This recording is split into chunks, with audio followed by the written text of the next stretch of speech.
নমস্কার, আমার নাম শ্বেতা মুখার্জি। আমি পেশায় একজন কাউন্সেলিং সাইকোলজিস্ট। আমি আজকে কথা বলবো আমাদের ইনস্টিটিউশন লিডিং প্যারামেডিক্যালের সম্বন্ধে।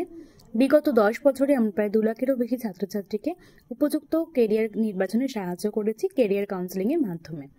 আজকে আমি কথা বলবো বিটেক ইন আইটি কোর্সের সম্বন্ধে। বেসিক্যালি এটা একটা ইনফরমেশন টেকনোলজির কোর্সটি ডিউরেশন 4 বছর। 10+12 এক্সাম, বোর্ড এক্সাম পাশ করার পর ক্যান্ডিডেট এই কোর্সটাতে যোগদান করতে পারে। সেক্ষেত্রে 10+12-এ ফিজিক্স, কেমিস্ট্রি, ম্যাথামেটিক্স কম্পালসারি রাখতেই হবে এবং অবশ্যই 10+12-এ তাকে 50 to 60% মার্কস পেতে হবে। JEE Main, JEE advanced, BIT, SAT, SRM, JEE, WBJEE এই এন্ট্রান্স এক্সামের মাধ্যমে ক্যান্ডিডেট কলেজে যোগদান করতে পারে। চলুন জেনে নিয়ে জব রোলগুলি কি কি। জব রোলগুলি হচ্ছে IT consultant, data analyst, software engineer, IT engineer, information security analyst, database administrator, web developer, system engineer ইত্যাদি। ধন্যবাদ।